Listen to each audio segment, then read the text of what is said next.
പ്രീത, ഈ കണ്ട തീവ്രവാദികളെ എല്ലാത്തിനെയും സംരക്ഷിച്ചേ പാകിസ്ഥാൻകാരന്മാർ വെള്ളം ഇറങ്ങാതെ തീരുന്നതാണ്. തൊണ്ട പൊട്ടി തീരാനുള്ള സാധ്യതയാണ് കാണുന്നത്. അടുത്ത ഒരു പണിയാണ് കൊടുക്കുന്നത്. ഒന്നാം തരം പണിയാണ് അല്ലേ?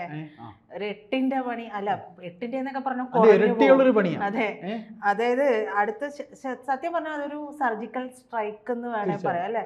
ആദ്യം ഒരു ജലയുദ്ധം ആണ് നടന്നത്.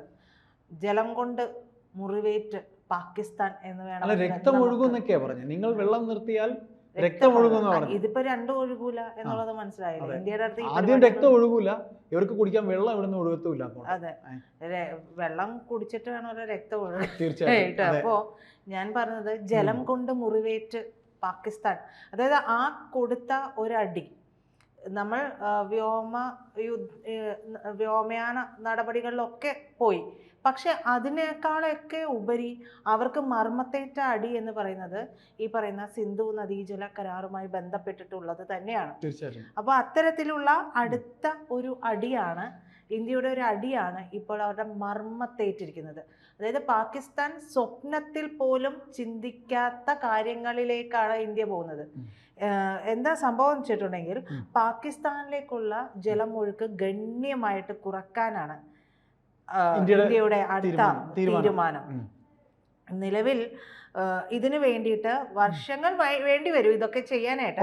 പക്ഷേ കനാലുകൾ വഴി അങ്ങോട്ടേക്ക് ഒഴുകുന്ന വെള്ളത്തിന്റെ ഒഴുക്ക് ഇന്ത്യയിലേക്ക് തിരിച്ചുവിടും. അപ്പൊ അങ്ങോട്ടേക്ക് പോകുന്ന പാകിസ്ഥാനിലേക്ക് പോകുന്നത് കുറയുമല്ലോ, നീരൊഴുക്ക് കുറയുമല്ലോ. അപ്പോ ഈ പറയുന്നത് പോലെ ചെനാബ് ജലം സിന്ധു നദികളിൽ നിന്നുള്ള ജലമാണ്. കരാർ പ്രകാരം ഈ നദികളിൽ നിന്നുള്ള വെള്ളം പാകിസ്ഥാൻ അവകാശപ്പെട്ടതാണെങ്കിലും ഒരു തിരിച്ചടി എന്നുള്ള നിലയ്ക്കാണ് നമ്മൾ ഇത്തരത്തിൽ, അതായത് അതെ ഇത് രണ്ട് രാജ്യങ്ങളിലൂടെയും കടന്നു പോവുകയാണല്ലോ ഈ നദികൾ. അപ്പോൾ അത്തരത്തിലാണ് ചെനാബ് നദിയിലെ രൺബീർ കനാൽ വികസിപ്പിക്കാനുള്ള നടപടികളിലേക്കാണ് ഇന്ത്യ കടക്കുന്നത്. അപ്പോ ഇത് വികസിപ്പിച്ചിട്ടുണ്ടെങ്കിൽ സെക്കൻഡിൽ 150 ഘനമീറ്റർ വരെ വെള്ളം ഇന്ത്യയിലേക്ക് വഴി തിരിച്ചുവിടാൻ സാധിക്കും. നിലവിൽ അത് എത്രയാണ്? നിലവിൽ അത് 40 ഘനമീറ്റർ ആണ്. നിലവിൽ അത് 40 ഘനമീറ്റർ ആണ്. അപ്പൊ അത്തരത്തിൽ എല്ലാ നദികളിൽ നിന്ന്, ഈ പറഞ്ഞ നദികളിൽ നിന്നെല്ലാം ഈ പറയുന്ന രീതിയിൽ കനാലുകൾ നിർമ്മിച്ച് വെള്ളം വഴിതിരിച്ചു വിടുക തന്നെയാണ് ഇന്ത്യയുടെ ലക്ഷ്യം. അതായത് ഇപ്പോൾ നടത്തിയ ഈ ഒരു ഭീകരാക്രമണത്തിലൂടെ ഇന്ത്യ ഇനി ഒരു കാലത്തും പാകിസ്ഥാനോട് പൊറുക്കില്ല എന്നുകൂടി പറയാതെ പറഞ്ഞു വെക്കുന്നുണ്ട്. അതല്ലെങ്കിൽ ഒരു ഇപ്പോൾ ഈ ഒരു കരാറുമായി ബന്ധപ്പെട്ടിട്ടുള്ള സിന്ധു നദീജലം എടുക്കുന്നതുമായി ബന്ധപ്പെട്ടിട്ടുള്ള പ്രശ്നത്തിൽ മാത്രം ഒരു സ്ട്രൈക്ക് കൊടുത്താൽ പോരെ? തീർച്ചയായിട്ടും അത് വേണമെങ്കിൽ നമ്മൾക്ക് പിന്നീട് ചർച്ച ചെയ്ത് വേണമെങ്കിൽ അത് മാറ്റാം, പിന്നീട് അവർക്ക് വേണമെങ്കിൽ വെള്ളം കൊടുക്കാം എന്നുള്ളതാണ്. പക്ഷെ ഇതങ്ങനെയല്ല. ഈ ഒരു അടി അത് കാലാകാലങ്ങളോളം പാക് ഓർത്തിരിക്കണം എന്നുള്ളതാണ്. അങ്ങനെ ഒരു ഇത് തന്നെയാണ് വേണ്ടത്. അങ്ങനെ ഒരു സർജിക്കൽ സ്ട്രൈക്ക് തന്നെയാണ് വേണ്ടത്. കാര്യം എത്ര കാലങ്ങളായിട്ട് ക്ഷമിച്ചുകൊണ്ടിരിക്കുമ്പോൾ ആ ക്ഷമയ്ക്കും ഒരു അതിരുണ്ടല്ലോ.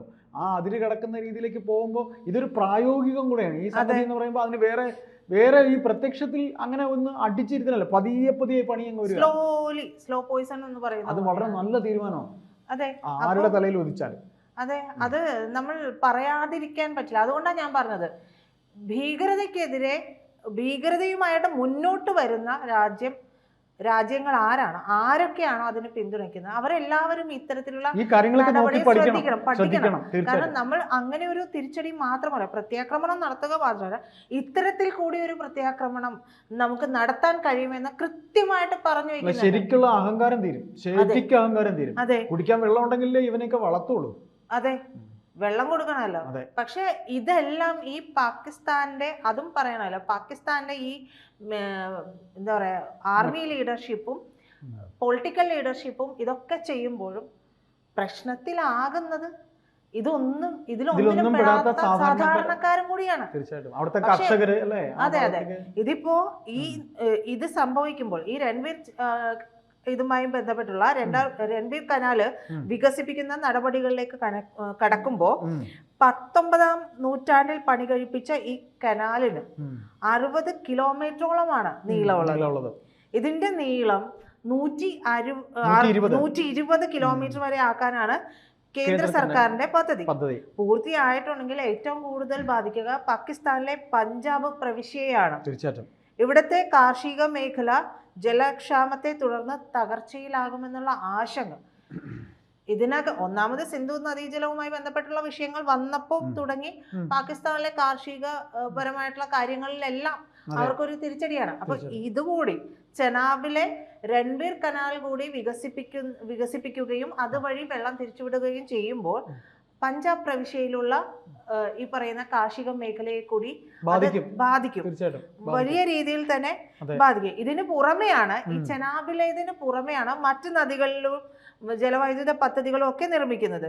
അതിലൂടെ കൂടി, അതായത് ഈ ജലവൈദ്യുത പദ്ധതികളൊക്കെ നിർമ്മിക്കുമ്പോൾ അതുവഴിയും പാകിസ്ഥാനിലേക്കുള്ള നീരൊഴുക്ക് കുറയും. ഈ നീരൊഴുക്ക് കുറയുമ്പോഴും ഈ പറയുന്നത് പോലെ പ്രശ്നങ്ങൾ ഏറെയാണ്. ഒന്ന് മാറി 2 കഴിഞ്ഞു, പിന്നീട് മറ്റു നദികൾ എന്താ പറയാ മറ്റുള്ള രീതിയിൽ ഏതെല്ലാം തരത്തിലും കൂടി ചെയ്യാൻ പറ്റുമോ അതെല്ലാം ചെയ്യും. ഇപ്പൊ 3 നദികൾ പറഞ്ഞുവെങ്കിലും ഒരുപക്ഷെ അതിൽ കൂടുതലുണ്ടോ എന്നുള്ളത് നോക്കേണ്ടിയിരിക്കുന്നു. എന്തായാലും ഈ 3 നദികളിൽ നിന്നുള്ള ജലം വഴിതിരിച്ചുവിട്ട് ജമ്മു കാശ്മീർ അടക്കമുള്ള വടക്ക് പടിഞ്ഞാറൻ സംസ്ഥാനങ്ങൾക്ക് പ്രയോജനപ്പെടുത്തുന്ന രീതിയിലേക്ക് കൊണ്ടുവരാനാണ് കേന്ദ്ര സർക്കാരിന്റെ നീക്കങ്ങൾ അത്രയും നടക്കുന്നത്. ഇന്ത്യയുടെ ജലാവശ്യകത നിറവേറ്റാൻ ആവശ്യമായിട്ടുള്ള പദ്ധതി നിർദ്ദേശങ്ങൾക്കായിട്ടുള്ള വിദഗ്ധ പരിശോധനകളെല്ലാം തന്നെ ഇതിലൂടെ നടപ്പാക്കുകയും ചെയ്യും. ഈ ചെനാബ് നദിയിലെ ഇന്ത്യയുടെ ജലവൈദ്യുത പദ്ധതികളായിട്ടുള്ള ബാംഗ്ലിഹർ, സലാൽ അണക്കെട്ടുകളിൽ നിന്ന് ചെളിയും എക്കലുമൊക്കെ നീക്കി ശേഷി കൂട്ടാനുള്ള നടപടികളിലേക്കും ഇന്ത്യ കടന്നിട്ടുണ്ട്. അപ്പോൾ ചെളിയും എക്കലും ഒക്കെ നീക്കുമ്പോഴും അതെന്താ മാറ്റിക്കൂടെ എന്ന് ചോദിക്കുമ്പോഴും നീരൊഴുക്ക് കൂടും. അപ്പോഴും ഈ വഴി തിരിച്ചു വിടുന്ന വെള്ളം കുറച്ചുകൂടെ കാര്യമായിട്ട് ഇങ്ങോട്ടേക്ക് വരികയും ചെയ്യും. അതെ, അതുകൊണ്ട് തന്നെ ഇതിന്റെ അണക്കെട്ട് ഈ പറയുന്ന ചെനാബ് നദിയിലെ അണക്കെട്ടുകൾ, ഈ അണക്കെട്ട് തുറന്നു വിടുന്ന പ്രക്രിയ ആരംഭിച്ചിട്ടുണ്ട്. എല്ലാ മാസവും ഇനി ഇത് തുടരുകയും ചെയ്യും. മുന്നറിയിപ്പില്ലാതെ തുറന്നു വിടുന്നത് നീരൊഴുക്ക് പെട്ടെന്ന് ഉയരാൻ ഇടയാക്കുമെന്ന ആശങ്കയും പാകിസ്ഥാൻ പ്രകടിപ്പിച്ചിട്ടുണ്ട്. അതേസമയം തന്നെയാണ് പാകിസ്ഥാൻ മറ്റ് കാര്യങ്ങളിലേക്ക് പോകുന്നത്. അതായത് ഏകപക്ഷീയമായിട്ടാണ് സിന്ധു നദീജല കരാർ മരവിപ്പിച്ചത് എന്നാണ് പാകിസ്ഥാൻ പറയുന്നത്. ശരിയാണ്, അത് പക്ഷെ അതൊരു തിരിച്ചടിയുടെ ഭാഗമായിട്ട് തന്നെയാണ് ഇന്ത്യ ആ കാര്യം ചെയ്തിരിക്കുന്നത്. ഇത്രയും വലിയ ദ്രോഹം ചെയ്തിട്ട് പിന്നെ ഇതൊക്കെ പറയാനായിട്ട് നാണമില്ലേ? അപ്പോൾ എന്തായാലും ഈ നാണമില്ലേ എന്ന് ചോദിച്ചു കഴിഞ്ഞാൽ നാണമില്ലാത്തവന്റെ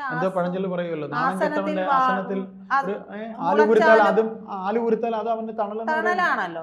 അപ്പോ ഇത്രയും നാളുമൊക്കെ ഇന്ത്യയെ തിരിച്ചടിക്കുമ്പോൾ, ഇന്ത്യയിലേക്ക് തിരിച്ചടിയല്ല ഇന്ത്യയെ ആക്രമിക്കുമ്പോഴും ഇന്ത്യ ഇത്തരത്തിലൊരു പണി അല്ലേ?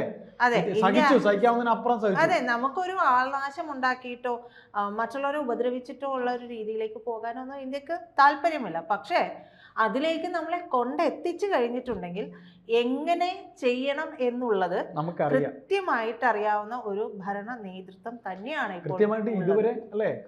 ഇതുവരെ ഒരു നമ്മുടെ രാഷ്ട്രീയ നേതൃത്വമോ അല്ലെങ്കിൽ വേറെ ഭരണകർത്താക്കളോ ചെയ്യാത്ത വളരെ സൈലന്റ് ആയിട്ടുള്ള ഒരു പണിയാണ്. അതെ, അപ്പൊ ഈ നദീജല കരാർ മരവിപ്പിച്ചതുമായി ബന്ധപ്പെട്ട് ചർച്ച ചെയ്യാമെന്ന് ഇപ്പൊ പറഞ്ഞുകൊണ്ടിരിക്കുന്നുണ്ട്. പക്ഷെ ഇന്ത്യ കട്ടായം പറഞ്ഞു നടപടി ആകില്ല.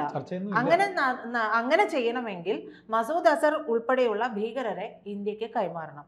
അവിടെ ഇന്നലെയും നമ്മൾ ചർച്ചയിൽ പറഞ്ഞു, അവിടെ പാകിസ്ഥാൻ പെട്ടു. പാകിസ്ഥാൻ ഒരിക്കലും ഇവരെ കൈവിട്ട് കളയാനായിട്ട് സാധിക്കില്ല. ആ മർമ്മം നോക്കിയാണ് ഇന്ത്യ പറഞ്ഞത്. ഇത് കൊടുക്കേണ്ടി വരും അല്ലേ? നമുക്ക് ഇവിടെ തിരിച്ച് ഇവനൊക്കെ തരേണ്ടി വരും. അങ്ങനെ കൊണ്ടുവരുമ്പോഴേ കുടിക്കാൻ വെള്ളം കിട്ടുള്ളൂ എന്ന് മനസ്സിലാവുമ്പോഴേ തമ്മൂട്ടി വരാനുള്ള സാധ്യതയാണ് കാണുന്നതാണ് എനിക്ക് തോന്നുന്നത്. അതായത് എനിക്ക് തോന്നുന്നത് നേരെ തിരിച്ചാണ്. ഇപ്പൊ പറഞ്ഞുകൊണ്ടിരിക്കുന്നത് ഷഹബാസ് ഷെരീഫ് പറഞ്ഞുകൊണ്ടിരിക്കുന്നത് മറ്റു രാജ്യങ്ങളോടൊക്കെ ഇടപെട്ട് ഇത് കരാർ മരവിപ്പിക്കണം എന്നുള്ളതാണല്ലോ.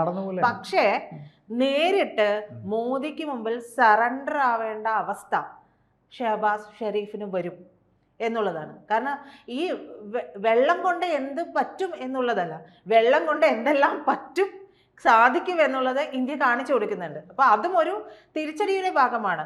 അതുകൊണ്ടാണ് ഞാൻ പറഞ്ഞത് അവിടെ ആഭ്യന്തര കലഹം ഈ വെള്ളം കിട്ടാതാകുന്നതോടുകൂടി രൂക്ഷമാകും. അല്ല, ഭരണാധികാരികൾ ആളുകൾ അടിച്ചോളും. അതെ, അടിച്ചോടിക്കുക. അപ്പോൾ എന്തുകൊണ്ടും മിക്കവാറും വരാനുള്ള സാധ്യത എന്ന് പറയുന്നത് ഷെഹബാസ് ഷെരീഫ് മോദിയുടെ കാൽച്ചുവട്ടിൽ എത്തുക തന്നെ ചെയ്യും. മോദിയുടെ കാൽച്ചുവട്ടിൽ എന്ന് പറയുന്നത് ഇന്ത്യക്ക് മുമ്പിൽ തല കുനിക്കേണ്ട അവസ്ഥ പാകിസ്ഥാന് വരും എന്നുള്ളത് തന്നെയാണ്. അപ്പൊ ഒരു കാര്യം കൂടെ, നിങ്ങളുടെ മോദിയോട് പോയി പറയേ എന്ന് പറഞ്ഞില്ലേ? അതെ. അപ്പൊ ഇവൻ ഇവിടെ വരുമ്പോ മോദി തിരിച്ച് പറയുമായിരിക്കും അവനോട്. പറയും. മോദി തിരിച്ചു പറയും. അത് പറയുക തന്നെ ചെയ്യും.